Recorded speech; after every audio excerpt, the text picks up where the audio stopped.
Bonjour à tous et bienvenue dans ce flash.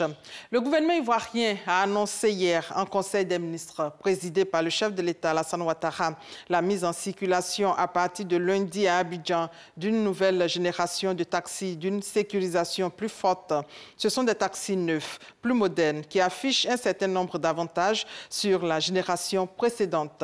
Le gouvernement ivoirien a aussi adopté le programme national d'investissement agricole à hauteur de plus de 11 905 milliards de francs CFA. 28 milliards de francs CFA d'investissement pour le nouveau siège d'Orange à Abidjan. Le groupe de télécommunications va s'installer donc dans 24 mois dans son nouveau siège social à Abidjan.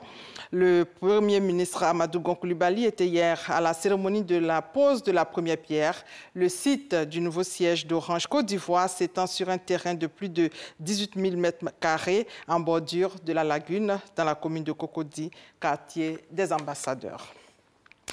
Et puis, ce retour volontaire de 166 migrants ivoiriens. Ils ont regagné le pays hier. En 2 jours, ce sont 321 migrants ivoiriens qui ont pu quitter la Libye grâce au soutien du gouvernement ivoirien. Et puis à l'Élysée, justement, à Paris, la situation des migrants victimes de trafic humain en Libye était au centre de la rencontre entre le président français Emmanuel Macron et son homologue guinéen et président de l'Union africaine Alpha Condé. Les 2 chefs d'État ont aussi évoqué les relations bilatérales entre la France et la Guinée, le prochain sommet Union européenne-Union africaine à Abidjan ou encore les crises qui traversent certains pays du continent. L'actualité aussi à Abidjan, c'est le Sahara 2017, Salon international de l'agriculture et des ressources animales. 4 accords de plus de 126 milliards de francs CFA ont été signés pour le financement de la filière riz. Ces investissements vont débuter à partir de 2018 dans plusieurs régions productrices du pays. Ils vont favoriser 700 emplois directs. Et au Sahara, comment la NADER s'adapte au changement climatique? Suivons ce reportage de Jean-Louis Gbangbo. Les changements climatiques, une réalité en Côte d'Ivoire, et le secteur agricole, l'un des plus impactés par le phénomène. C'est le constat fait par les panélistes invités par la NADER, l'Agence nationale d'appui au développement rural, au 5e jour du Sahara, le Salon international de l'agriculture et des ressources animales. Une modification du régime climatique, c'est toute l'activité agricole qui s'en trouve impactée. Et lorsque également on assiste à des phénomènes de chaleur ou d'élévation de la température, certaines espèces biologiques deviennent sensibles et ont du mal à pouvoir se développer. La NADER et le ministère de l'Agriculture sont à la recherche de solutions visant à mieux encadrer les agriculteurs afin de les aider à faire face à ce phénomène. Le changement climatique n'est pas une fatalité.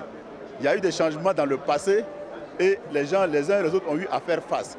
Il s'agit pour nous d'adopter les bonnes pratiques agricoles, de bons changements de mentalité pour que nous puissions faire usage de ce que nous avons comme technologie, comme science aujourd'hui, pour pouvoir mieux cultiver et avoir les mêmes rendements que quand le climat n'avait pas encore changé. Aujourd'hui, nous développons des projets visant la maîtrise de l'eau à travers la promotion de l'irrigation.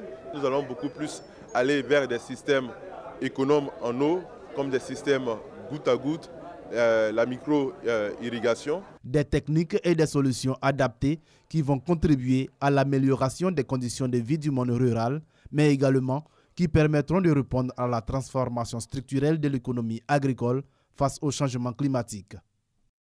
Pour terminer, après 37 ans au pouvoir, Robert Mugabe, 93 ans, a démissionné ce mardi de ses fonctions de président du Zimbabwe.